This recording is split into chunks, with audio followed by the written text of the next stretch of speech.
श्री 108 प्रणम्य सागर जी महाराज के दिव्य सानिध्य में श्री तत्वार्थ सूत्र के अनूठे स्वाध्याय के पावन समापन के पश्चात अब तैयार हो जाइए ज्ञान के एक और आलोक पुंज से आलोकित होने के लिए, जिसमें आपको मिलेगा अभिक्षण ज्ञान उपयोगी का विशुद्ध प्रकाश। जी हाँ, हम बात कर रहे हैं मुनि श्री 108 प्रणम्य सागर जी महाराज द्वारा रचित एक नवीन आध्यात्मिक रचना नई छेढ़ाला की, जिसे स्वयं वे अपनी सरल, सरस और अत्यंत गूढ़ वाणी में आपको स्वाध्याय कराएंगे, समझाएंगे और आत्मा से जोड़ेंगे। कमिंग सून, ज्ञान का नया सूर्योदय नई छेढ़ाला के साथ, सिर्फ जिनवाड़ी चैनल पर।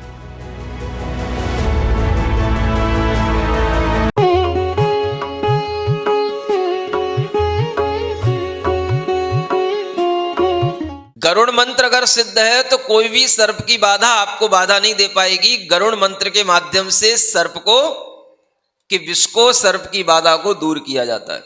तो आपके हाथ में एक गरुड़ मंत्र है। वो गरुड़ मंत्र क्या है? जिनेंद्र भगवान के प्रति श्रद्धा रखना, यही हमारे लिए बहुत बड़ा गरुड़ मंत्र है। और इस गरुड़ मंत्र को यदि आप अपने पास में रखोगे तो कोई भी सर्प की बाधाएं, काल की बाधाएं आपके लिए कुछ बिगाड़ने वाली नहीं है। और जो बिगड़ रहा है उसे कोई दूसरे लोग आपको बना नहीं सकेंगे। बनेगी भी तो यहीं पर आकर के बनेगी, जिनेंद्र भगवान के सामने ही बनेगी। नहीं कहीं भी जाओगे तो बिगड़ती रहेगी। लगेगा कि बस हाँ अब बन जाएगी, कि अब बन जाएगी, कि अब बन जाएगी। बनने वाली नहीं है, वो बिगड़ती जाएगी। और एक बार बिगड़ी तो जन्म जन्म के लिए बिगड़ती जाएगी, ऐसे बिगड़ेगी। समझ आ रहा है? और एक बार ताकत लगा करके साहस के साथ में एक बार बनाने की कोशिश करोगे तो एक बार बन गई भगवान से तो हमेशा के लिए बनी रहेगी। क्या समझ आ रहा है? दोनों चीजें आपके पास हमेशा रहती हैं। चाहे भगवान से अपनी बना लो और चाहे भगवान से अपनी बिगाड़ लो। समझ आ रहा है? और ये भी नहीं कहा जा रहा है कि ये भगवान आपकी बना देंगे। समझ आ रहा है? वो भी अति स्पष्ट है कि ये भी बिगाड़ने और बनाने के लिए आपके ऊपर हाथ नहीं रख रहे हैं। वो बनाओगे भी आप ही और बिगाड़ोगे भी आप ही। लेकिन वो एक निमित्त है जिनके माध्यम से अगर बनती है तो वो बहुत अच्छे समय तक बनी रहती है और जन्म जन्म तक काम आती है। समझ आ रहा है? भगवान के दर्शन करने से ऐसे ग्रहों की अपने आप समायोजना हो जाती है कि आपकी कुंडली में भले ही वो ग्रह 8वें खाने में बैठा हो, 10वें खाने में बैठा हो, लेकिन जब आप भगवान के दर्शन करोगे तो ऐसे ऐसे स्तोत्र में लिखा हुआ है कि वे सब ग्रह आपके लिए लाभदायक आय के स्थान पर आकर के बैठ जाते हैं। सुन रहे हो? एक स्तोत्र बता रहा हूं मैं आपको, जिसका नाम है अद्याष्टक स्तोत्र। क्या नाम है? कभी जिनवाणी में लिखा हुआ मिलता है वो स्तोत्र। समझ आ रहा है? और उस स्तोत्र में एक श्लोक आता है, जैसे ये अद्य, हर श्लोक उसमें 11 श्लोक है लगभग। तो वह अद्याष्टक स्तोत्र का मतलब है कि आज, अद्य माने आज मैंने आपका दर्शन किया तो मुझे लिए ये लाभ हुआ, मैं इतना प्रसन्न हुआ, मेरे ग्रहों की दशाएं बदल गईं। ऐसे उसमें भाव लिखे हुए हैं। वो क्यों लिखे हुए हैं? तो इसलिए लिखे हुए हैं कि भगवान के दर्शन करने से ये सब हो जाता है। समझ आ रहा है? अद्य में सफलम जन्म नेत्रे च विमलीकृते। समझ आ रहा है? हे भगवान, आज मेरा जन्म सफल हो गया, आज मेरे नेत्र निर्मल हो गए। कैसे? आपके दर्शन करने से।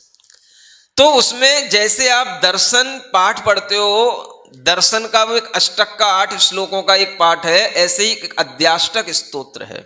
समझ आ रहा? उसमें ये हाँ, एक पेज का ये मतलब 8, 10, 11 श्लोक है उसमें। तो उसमें यही बताया गया कि भगवान के दर्शन से क्या होता है, क्या होता है, क्या होता है। समझ आ रहा? एक श्लोक उसमें आता है, अद्य सौम्या ग्रहा सर्वे। क्या लिखा है? अद्य सौम्या ग्रहा सर्वे शुभास चैका दशस्थिता नष्टानी विघ्न जालानी जिनेंद्र तव दर्शनात्। क्या मतलब हुआ? हे जिनेंद्र भगवान, आपके दर्शन से आज हमारे सभी ग्रह सौम्य हो गए, सभी ग्रह शुभ हो गए। शुभाश्च एकादशस्थिता, एकादश माने 11वां जो घर होता है कुंडली में, वो आय का ग्रह होता है। वो एक सब ग्रह आकर के 11वें घर में स्थित हो गए। क्या सुन रहे? 11वें खाने में आ गए सब। मतलब आपके लिए सब प्रकार के पुण्य की आय होने लगेगी। लेकिन आपको विश्वास होना चाहिए कि भगवान के दर्शन से ऐसा होता है। हा? नष्टानी विघ्न जालानी, सब विघ्न जाल हमारे नष्ट हो गए। जिनेंद्र तब दर्शनाथ, हे जिनेंद्र भगवान आपके दर्शन से। तो ये जो दर्शन का भाव जब इतना प्रबल होता है कि आपको पता हो कि ग्रह कुछ भी हो, क्रूर हो, अशुभ हो, किसी भी खाने में स्थित हो, कितने भी किसी के प्रभाव में आकर के हमारा कुछ भी बिगाड़ कर रहे हो, लेकिन हे भगवान आपके दर्शन से सब ग्रह कैसे होते हैं? शुभ हो जाते हैं, सब हमारे लिए मंगल होते हैं। और सब वो लिखा हुआ है, एकादश स्थिता का मतलब 11वें भाव में आकर के स्थित हो जाते हैं सब। पूछ लेना ज्योतिषियों से 11वें भाव में क्या होता है। समझ आ रहा है? ये सब भगवान के दर्शन से होता है। इसलिए हमें ये विचार रखना चाहिए कि जब हम भगवान के दर्शन करने आए तो इतना अपने मन में विश्वास तो रख करके आए कि ये सब भगवान के दर्शन से लाभ हमें मिल रहे हैं। लाभ मिलने का, भगवान के दर्शन पर विश्वास करने का जब तक भीतर से भाव नहीं होगा, आपकी ये स्तोत्र और भक्ति के भाव आपको फल क्यों नहीं देते? क्योंकि आपके मन में हमेशा संदेह बना रहता है। बिना श्रद्धा के किसी भी चीज का कोई फल नहीं मिलता है। कोई भी प्रार्थना तभी काम करती है जब वो श्रद्धा के साथ जुड़ी हो। क्या समझ आ रहा है? हा? एक आजकल लोग कहने लगे हैं, जैसे आप स्तुति है, ये स्तुति क्या है? एक प्रार्थनाएं हैं, भगवान की प्रार्थनाएं। इस प्रार्थना को मेंटल डाइट कहा गया है। Mental diet, prayer is our mental diet for indefinite future. मतलब क्या है? अपने अनिश्चित भविष्य के लिए हमारा मस्तिष्क जो है सशक्त बना रहे, उसके लिए डाइट मिलेगी आपको तो इस प्रार्थना से मिलेगी। समझ आया? Prayer is our mental diet for indefinite future. मतलब अगर आपको भविष्य की किसी भी चीज की आशंका है तो आप अपने मस्तिष्क को, मन को मजबूत बनाओ इसी प्रेयर के माध्यम से। और आप एक बात और देखोगे, दुनिया में जितने भी भगवान हैं और जितनी भी प्रार्थनाएं होती हैं, सब में देखना, सब प्रार्थनाओं में एक बड़ी दीनता के भाव मिलेंगे आपको। आपने ऐसा कर दिया, आपने वैसा कर दिया, आपसे ये हो गया, आपने ये किया था, आपने वो किया था। समझ आ रहा है? और यहां जितनी भी प्रार्थनाएं मिलेंगी जिनेंद्र भगवान की, वो उनके गुणों की प्रार्थना मिलेंगी कि आपने क्या किया था, आप क्यों अरिहंत बने, आप क्यों इतने उत्कृष्ट बन गए, आपके इन गुणों की प्रार्थना माने स्तुति में कर रहा हूं। समझ आ रहा है? आप कभी भी देखना भगवान की जो सही स्तुतियां हैं, कभी पढ़ के देखना, है ना? हाँ, उन स्थितियों में आपको कहीं ऐसी दीनता के भाव नहीं मिलेंगे। ये जो स्तुतियां बाद में बनी हैं, वो सब चालीसा वालीसा और ये सब जो तमाम चीजें जो बाद में बनाई गई हैं पंडितों ने, वो सब आपकी दीनता को देख करके बनाई हैं। लेकिन जो प्राचीन आचार्यों की या पुराने पंडितों की कोई स्तुतियां हैं तो आप देखोगे उसमें शुद्ध भावना, केवल भगवान के गुणों के गान की रहती है। अपने आप वही प्रार्थना सबसे बड़ी प्रार्थना होती है। ये तो बाद की बात है कि पुत्र पौत्र सब धान्य संपत्ति, समझ आ रहा है, सब आपकी कृपा से मिल जाती है। ये सब तो बाद में जब देखा गया कि लोग दुनिया में इसी के कारण से सब दुनिया में इधर उधर जा रहे हैं, तो भैया इन्हें भी दिखाओ कि इधर भी पुत्र पौत्र धान्य संपत्ति मिलती है। तो तब ये लिखी गई सब चीजें। समझ आ रहा है? चाहे वो भगवान की विनती हो, चाहे संकट मोचन, संकट हरण विनतियां, सब बाद की सब चीजें हैं जिनमें ये सब चीजें लिखी, जिनमें हमें गिड़गिड़ाना पड़ता है भगवान के सामने। अन्यथा एक सशक्त जो जिन भक्त है उसे कभी भी भगवान के लिए भगवान के ही गुणों का गान करना पड़ता है। उससे कभी ये नहीं गिड़गिड़ाना पड़ता है कि आपके कारण से भगवान मेरे सबके लाभ मिलते हैं, सबके ऊपर आपकी कृपा बरसती है, मेरे ऊपर क्यों नहीं बरसती है। ऐसी कोई भी बातें आपको कभी भी, ये सच्ची जो भगवान की भक्तियां स्तुतियां में कभी नहीं मिलेगी आपको।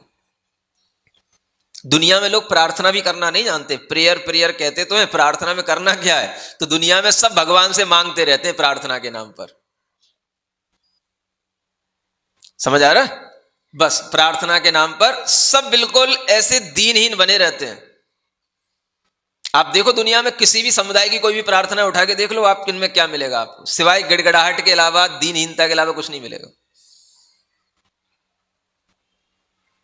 वो क्या बोलते रहते हो, निर्गुण और न्यारे हैं? ओ पालनहारे तेरे बिना मेरा कोई नहीं है। बस ऐसी ये प्रार्थनाएं हैं। समझ आ रहा है? और यहां आप प्रार्थना देखोगे कभी भी तो उसमें भगवान के अतिशयों का वर्णन हो रहा है, अष्ट प्रातिहार्यों का वर्णन हो रहा है, भगवान के जो अकृत्रिम चैत्यालय हैं उनकी शोभाओं का वर्णन हो रहा है, उनकी स्तुतियां हो रही हैं। ये स्तुतियां होती हैं। तो प्रार्थना का मतलब ये नहीं होता कि हम भगवान से कुछ ना कुछ अर्थ मांगते रहें, प्रार्थी बने रहें। समझ आ रहा है? ये सब जो है प्रार्थनाओं के बिगड़े हुए रूप हैं। जितनी भी आपको फिल्मों में सब गाने मिलेंगे सब इसी प्रकार के मिलेंगे। समझ आ रहा है? और वो ही सबके दिमाग पे चढ़ जाते हैं। चलो बुलावा आया है, माता ने बुलाया है? समझ आ रहा है? तो बस यही चलता रहता है। बस मेरी बिगड़ी बना दे भगवान। बस ऐसे ही, बस ये सब तरीके के बस ये गाने भजन मिलेंगे, इसी का नाम प्रार्थना समझते हैं लोग। शुद्ध प्रार्थना क्या है? जिसमें भगवान से कुछ ना मांगा जाए। समझ आ रहा है? सिर्फ भगवान के गुणों की स्तुति की जाए, भगवान की बड़ाई की जाए, भगवान की प्रशंसा की जाए, हमें उससे कुछ भी चाहना नहीं, कोई लाभ नहीं। उसका नाम शुद्ध प्रार्थना होती है। और वो केवल आपको जिनेंद्र भगवान के इस जिन दर्शन में ही कहीं कहीं किन्हीं स्तुतियों में लिखी हुई मिलेगी आपको। समझ आ रहा है? जो वास्तविक भक्तियां हैं आचार्य कुंद की बनाई हुई, आचार्य पूज्यपाद की बनाई हुई, उनमें गुणों की स्तुतियां हैं, कहीं गिड़गिड़ाहट नहीं है, दीनी नहीं बनते कभी भी। क्या समझ आ रहा है? कोई नाम बता दो, सभी। अब वो सब संस्कृत में है ज्यादातर। समझ आ रहा है? तो ये सब जो है वो मूल स्वरूप अपने यहां भक्ति का क्या है मैं ये बता रहा हूं। जिंदगी हो गई आपको भगवान की पूजा करते करते, आपको ये नहीं मालूम कि अपने जैन दर्शन में भगवान की प्रार्थना भी किस रूप में की जाती है। कोई बड़ी चीज नहीं है। एक कवि वो देखना, ये सकल गे ज्ञायक तदपि निजानंद रसलीन सो जनेन्द्र जयवंत नित अरज रहस विहीन। समझा? जय वीत राग विज्ञान पूरी, यही स्तुति पढ़ लेना। कौन सी गिड़गिड़ाहट है इसमें? देखो कितनी शुद्ध स्तुति है भगवान की, भगवान के गुणों की। पंडित किसकी? दौलत राम जी की है, जो किसी की भी हो। समझ आ रहा है ना? तो ये तो जिनवाणी में लिखी रहती है। ये स्तुतियां हैं जो अपने को सही भाव में लाती हैं, सही दिशा में लाती हैं। समझ आ रहा है? बाकी तो सब दीनहीन बने रहो, ये हो जाएगा वो हो जाएगा, ये कर दो वो कर दो, बस इसी में लगा रहता है आदमी। तो दुनिया में चलने वाली प्रार्थनाओं में और जिन दर्शन में चलने वाली भक्ति प्रार्थनाओं में बहुत बड़ा अंतर है, ये मैं आपको बता रहा हूं। समझ आ रहा है? यहां का भक्त कभी भगवान के सामने गिड़गिड़ाता नहीं है, भगवान की स्तुति करता है, भगवान के गुणों की प्रार्थना करता है, प्रशंसा करता है। ये अंतर होता है दुनिया के भक्तों में और जिन भक्तों में। समझ आ रहा है?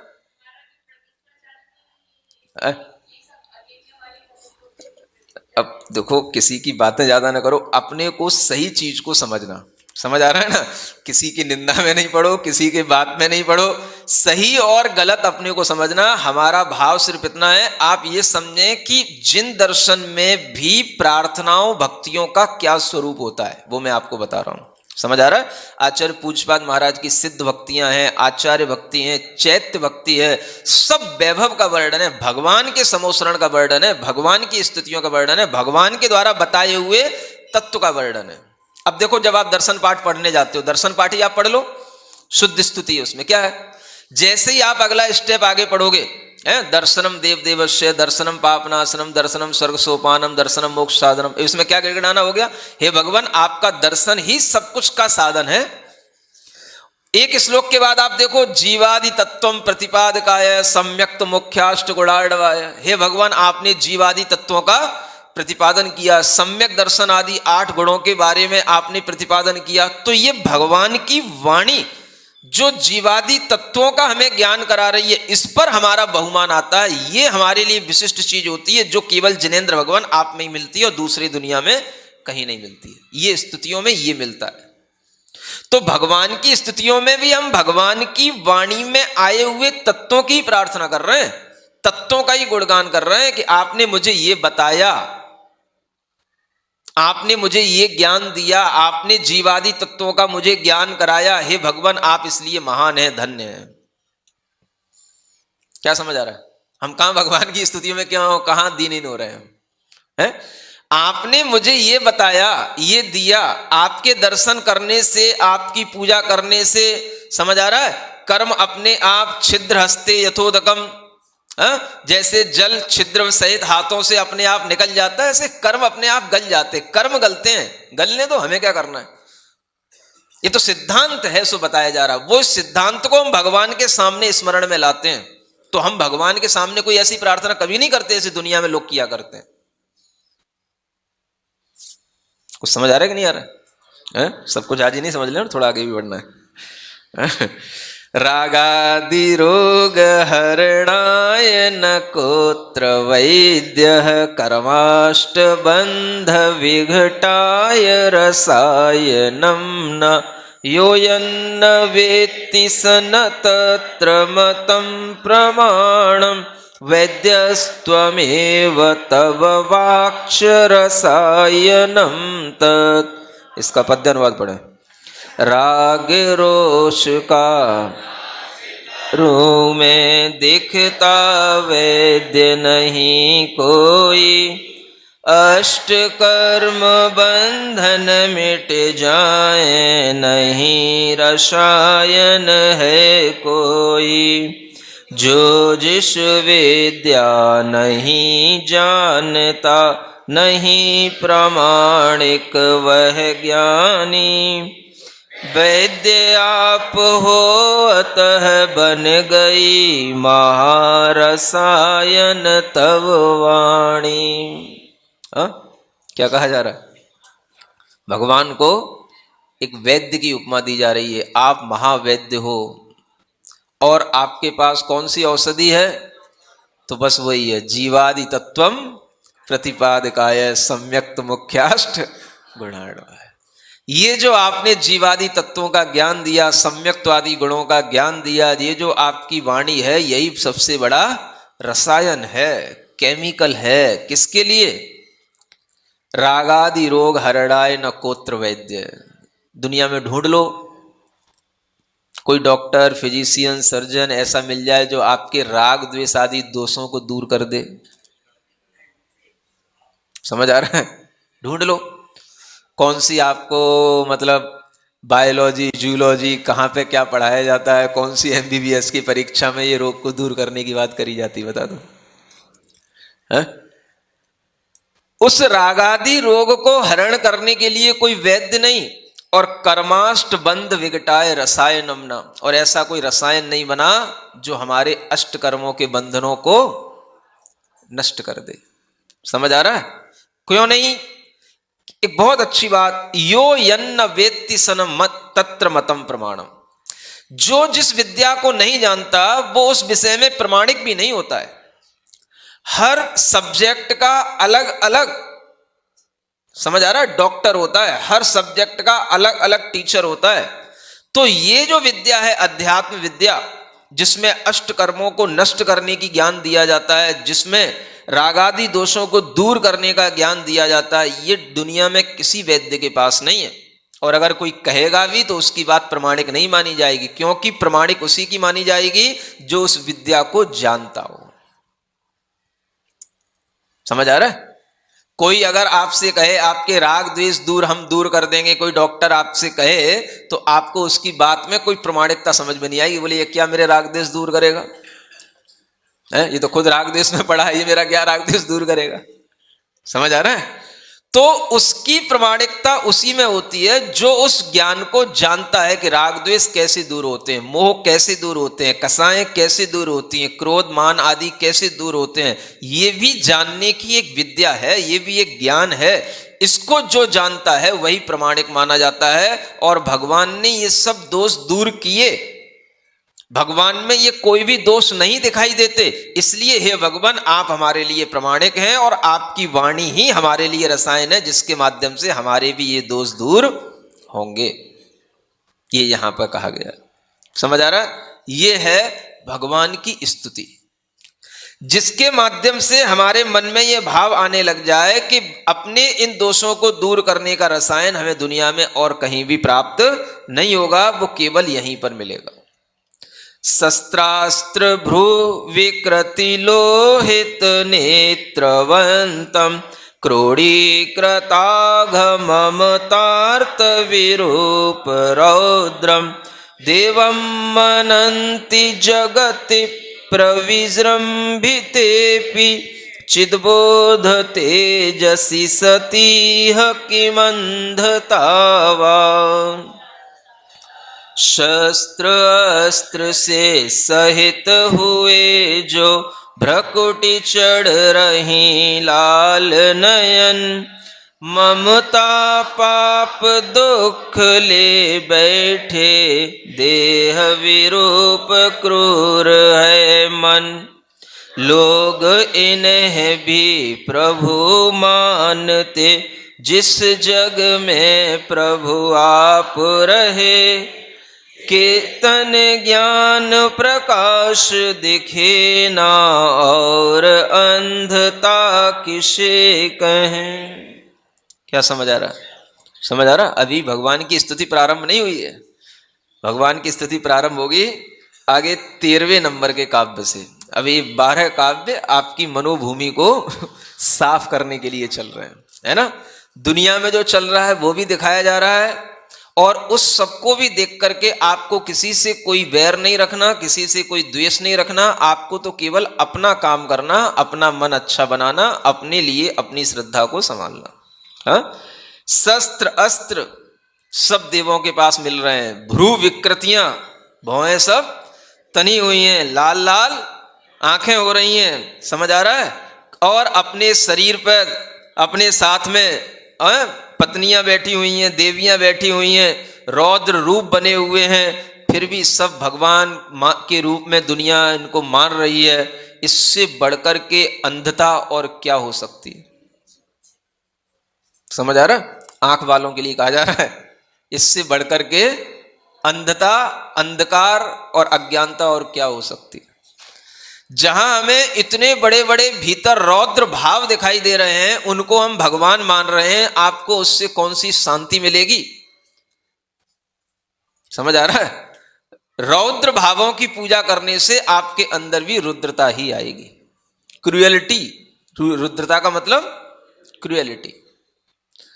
जब तक हमारे मन में ऐसा रहेगा तब तक कभी भी चिदबोध तेजसी माने भगवान का चैतन्य ज्ञान का जो प्रकाश है वो आपको कभी भी दिख नहीं सकता है इन आंखों से।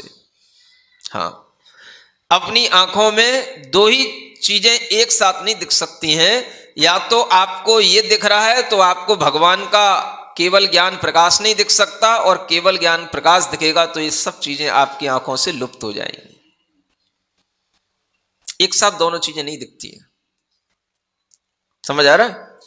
एक मशीन में भी कभी भी आपको दूर की और पास की दोनों चीजें एक साथ नहीं दिखती हैं। क्या समझ आ रहा है? सूक्ष्मदर्शी यंत्र अलग होते हैं और दूरदर्शी यंत्र अलग होते हैं। समझ आ रहा है? एक साथ दोनों चीजें एक साथ नहीं हो सकती हैं। आप सोच लो कि हम ये भी भगवान मान लें, ये भी भगवान मान लें, मानने से थोड़ी ना मान लिया। कोई भी नहीं मान रहे हो आप, तो कोई भी नहीं मान रहे हो। दोनों की मान्यता में कोई भी मान्यता नहीं होती है। समझ आ रहा है? भगवान का स्वरूप जब तक आपके दिमाग में सही नहीं होता, स्पष्ट नहीं होता, आपकी प्रार्थनाएं भी कहीं सही दिशा में आपको कैसे ले जा सकेंगी। ये जितनी भी बात यहां पर बताई जा रही है वो सिर्फ इसलिए कि आपको ये समझ में आना चाहिए कि जिनेंद्र भगवान का स्वरूप और भगवान का जो तीर्थ चल रहा है वो अपने आप में बिल्कुल अनूठा है, अनोखा है। उसकी फिलॉसफी दुनिया में किसी भी भगवान से मिलती जुलती नहीं है। ये पहले सोच के बैठना। समझ आ रहा है? हाँ, किसी से ना भगवान मिलते हैं ना उनका कोई ज्ञान मिलता है किसी से। हाँ, आप सब में सबको गड़बड़ करके चल जरूर लोगे लेकिन मिलेगा आपको कुछ नहीं है। क्योंकि ये जो यहां पर बताया जा रहा है वो किस रूप में है? देखो आगे का एक पद दिया जा रहा है, पुण्योदयेन तव तीर्थ कराख्य कर्म माहात्म्यतः कलिल घाति विधि प्रणाशात् तीर्थोदयो भवदिहात्महिताय वीर पुण्यद्विषैर्नु महिमा कथमभ्युपेतः। तीर्थंकर शुभ नाम कर्म के पुण्य उदय की महिमा से चार घातिया पाप नाश से तीर्थोदय की से पुण्य उदय से उदित तीर्थ ही वीर आत्महित का कारण बने। पुण्य के द्वेषी उनको हो तब महिमा क्यों वारण। हाँ, यह भूमिका का अंतिम श्लोक है। दुनिया की सब भूमिका बनाते बनाते अब अपने घर तक आ गए हैं हम। समझ आ रहा है? अपने घर में भी बैठ कर के, जैन समाज में बैठ कर के भी, जैनों के बीच में भी बैठ कर के हमारे अंदर कुछ और विकृतियां आ जाती हैं, उसका निष्कासन करने के लिए ये श्लोक है। हाँ, पहले क्या कहा जा रहा है? पुण्योदयेन तव तीर्थ कराख्य कर्म, है ना। आपका जो तीर्थंकर नाम कर्म का कर्म था उसकी महात्म से और पुण्य के उदय से कलिल घाति विधि प्रणाशात, जो दुख देने वाले घातिया कर्म हैं उनके नाश से तीर्थोदयो अभवत। आपके तीर्थ का जो उदय हुआ है वो कैसे हुआ है? इन कारणों से हुआ है।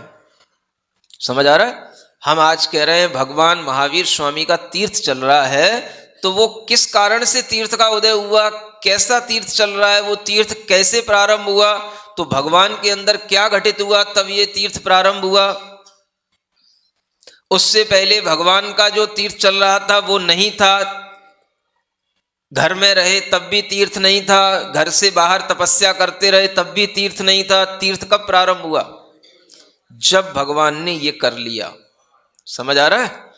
तीर्थंकर नाम कर्म का जब उदय होता है तो वह अरिहंत अवस्था में ही होता है, केवल ज्ञान के साथ ही उदय होता है। और जब वह 13वें गुण स्थान में पहुंच जाते हैं तब वह तीर्थंकर नाम कर्म के उदय को सबसे बड़ा महान पुण्य का उदय कहा जाता है। उस पुण्य के उदय होने पर, तीर्थंकर नाम कर्म के उदय होने पर, और केवल वह कर्म के ही उदय में नहीं, अपने अंदर चारों घातिया कर्मों का नाश कर लेने पर, माने ज्ञान पर आवरण डालने वाले कर्मों का नाश, दर्शन पर आवरण डालने वाले कर्मों का नाश, सभी प्रकार की मोहनी कर्मों का नाश और सभी प्रकार के अंतराय विघ्नों का नाश करके आपके अंदर ये तीर्थ का उदय हुआ। तब ये तीर्थ का उदय आज तक यहां तक चला आ रहा है, जो सब जीवों के आत्महित के लिए हो रहा है। समझ आ रहा है?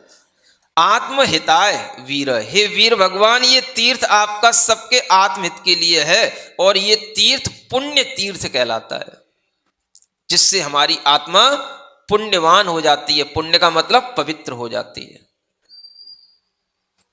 आत्मा को पवित्र बनाने वाला ये तीर्थ आपका ही है, और इस तीर्थ में जन्म लेकर के भी लोग पुण्य के ही द्वेषी बन जाते हैं। इसलिए यहां अंतिम लाइन लिखी है, पुण्य दुषैर नु महिमा कथम अभ्युपेत। जो पुण्य के ही द्वेषी बन गए, पुण्य के द्वेषी का मतलब पाप पुण्य सब बराबर है, पुण्य से क्या होता है, पुण्य से भगवान की पूजा करने से क्या मिलेगा, भगवान की पूजा पाठ करने से पुण्य ही मिलता है। समझ आ रहा है? ऐसे पुण्य पुण्य कह करके पुण्य के ही द्वेषी बन जाते, पुण्य को ही द्वेष भाव से देखते हैं। वो कौन है? वो आपके घर के बाहर के लोग नहीं है, वो आपके घर के लोग हैं। समझ आ रहा है? तो अब दिमाग तो साफ करना ही है सबका। अभी तक हम घर के बाहर की सब तरीके की सफाई करते करते अब अपने घर में आए हैं। समझ आ रहा है? अब अपने घर की भी सफाई करना है, अपना दिमाग घर के लोगों से भी साफ रखना है, दूर रखना है, अपना दिमाग सही बना करके रखना है कि ऐसा पुण्य का द्वेष करोगे, पुण्य को विष्ठा कहने तक की हिम्मत करोगे और पुण्य को इतना द्वेष के साथ देखोगे, तो आपको ये भगवान का तीर्थ जो पुण्य तीर्थ कहला रहा है, इसकी महिमा कब समझ में आएगी? है? क्या समझ आ रहा है? कुछ आ रहा है कि नहीं आ रहा है? अब जिन्हें समझना होगा वो तो यहां बैठे ही नहीं होते। ये भी एक विडंबना है? कोई बात नहीं, जितना समझें उतना ही ढंग से समझें। समझ आ रहा है? जो बहके हैं वो बहके रहें, लेकिन जो बहके नहीं है वो ना बहके, उनके लिए भी बहुत बड़ा इतना ही लाभ है। तो ये विचार रखो कि ये आपका बहकना नहीं होना चाहिए कभी भी पुण्य के उदय में। आखिर ये क्या है? तीर्थंकर बने तो तीर्थंकर कहना भी तो पुण्य के उदय से हम कह रहे हैं ना उनको। अगर हम पुण्य के उदय को पुण्य ना माने तो हम तीर्थंकर को तीर्थंकर कैसे कह सकते? वो तो सामान्य केवली और सब तीर्थंकर बराबर हो गए। केवल हम आत्मा की महिमा देखें तो आत्मा तो अनंत चतुष्टय रूप सामान्य केवली की भी है, और तीर्थंकर महावीर पारसनाथ आदि सभी भगवंतों की भी है, तो वो तो सब बराबर ही हो गए। फिर उनकी महिमा में और उनकी महिमा में अंतर क्या रहा? तो वो महिमा में अंतर किससे आया? आत्मा के अनंत चतुष्टय से नहीं आया, वो अंतर आया किससे? कुछ महान पुण्य कर्म जिसके माध्यम से केवली तो बहुत हो गए और सब चले गए, उनका नाम आज तक किसी को नहीं मालूम, लेकिन तीर्थंकर महावीर स्वामी का नाम 21,000 वर्ष तक चलेगा, उसे कोई भी मिटा नहीं सकता है। ये तीर्थ है, चलेगा 21,000 वर्ष तक, लिखा हुआ है। ये किसकी महिमा है? आत्मा के अनंत चतुष्टय की महिमा नहीं है, ये किसकी महिमा है? उस अनंत चतुष्टय के साथ में जो तीर्थंकर नाम कर्म का उदय होगा वो 13वें गुण स्थान में होगा, और वो जिस आत्मा में होगा उस आत्मा के इस कर्म की महिमा है। तो किसकी महिमा हुई? अल्टीमेटली वो पुण्य कर्म की महिमा हो गई। अगर आपको पुण्य से द्वेष है तो आपको तीर्थंकर से ही द्वेष हो गया, आपको तीर्थंकर की महिमा समझ में नहीं आई। समझ आ रहा है? फिर तीर्थंकर और अरिहंत दोनों में आपको कोई अंतर ही समझ में नहीं आएगा। सामान्य केवली और तीर्थंकर केवली में कोई अंतर ही समझ में नहीं आएगा। ये महिमा किससे आती है? पुण्य से। तो जब पुण्य का बहिमान करोगे तब आपको लगेगा कि इस पुण्य के उदय में ये पुण्य तीर्थ चल रहा है, इस पंचम काल में भी चल रहा है, और उस पुण्य तीर्थ में आज हम भी अवगाहन कर रहे हैं। उस पुण्य तीर्थ में आज हम भी अपनी आत्मा को स्नापित कर रहे हैं, स्नान करके उससे अपने पाप कर्म को धो रहे हैं। ये भी हमारे पुण्य का ही उदय है, पाप का उदय नहीं है। बताओ, दो ही चीजें होती हैं, पुण्य और पाप। या फिर यूं कह लो, पुण्य पाप से आप बिल्कुल तीसरी चीज में चले गए, बिल्कुल आपके अंदर ना पुण्य है ना पाप है, फिर तीसरे क्या भगवान ही बन गए? फिर तो आप भगवान आत्मा करते करते भगवान ही बन गए फिर तो। है? क्या कहोगे? अपने पुण्य का उदय कहोगे कि पाप का उदय कहोगे, कि पुण्य पाप से रहित दोनों का उदय कहोगे, या पुण्य पाप किसी का उदय नहीं कहोगे? कुछ चार बातों में से कोई पांचवी बात तो नहीं आएगी ना? क्वेश्चन तो चार ही क्रिएट होंगे। है? किसका उदय आप बता दो हमें।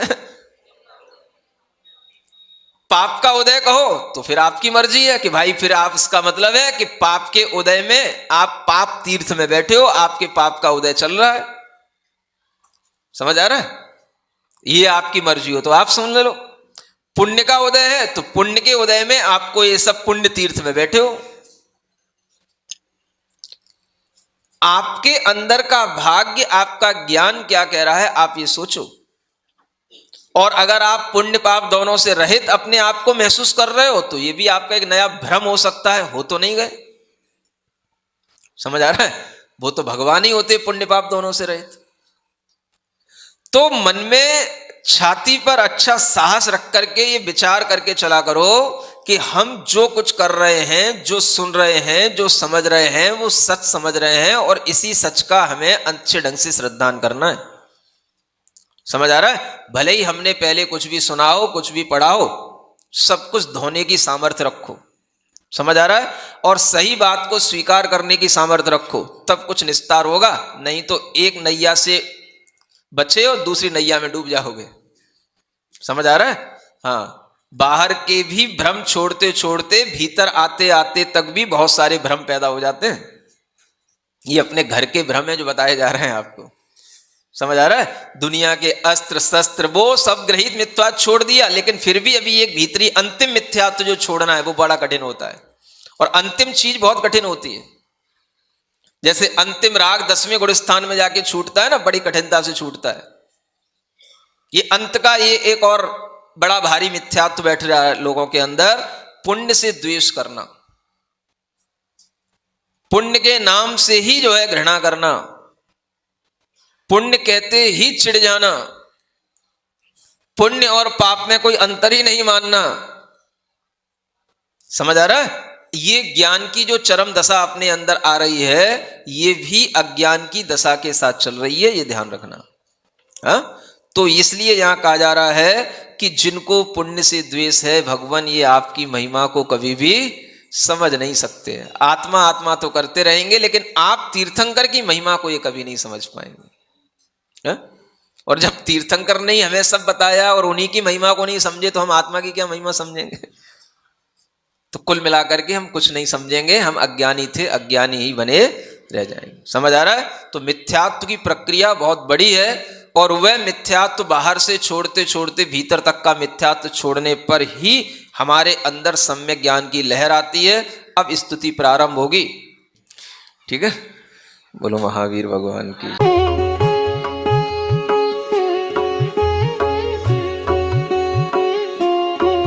परम पूज्य अभिक्षण ज्ञान उपयोगी अरहम योग प्रणेता मुनि श्री 108 प्रणम्य सागर जी महाराज के दिव्य सानिध्य में श्री तत्वार्थ सूत्र के अनूठे स्वाध्याय के पावन समापन के पश्चात अब तैयार हो जाइए ज्ञान के एक और आलोक पुंज से आलोकित होने के लिए, जिसमें आपको मिलेगा अभिक्षण ज्ञान उपयोगी का विशुद्ध प्रकाश। जी हाँ, हम बात कर रहे हैं मुनि श्री 108 प्रणम्य सागर जी महाराज द्वारा रचित एक नवीन आध्यात्मिक रचना नई छेढ़ाला की, जिसे स्वयं वे अपनी सरल, सरस और अत्यंत गूढ़ वाणी में आपको स्वाध्याय कराएंगे, समझाएंगे और आत्मा से जोड़ेंगे। कमिंग सून, ज्ञान का नया सूर्योदय नई छेढ़ाला के साथ, सिर्फ जिनवाड़ी चैनल पर।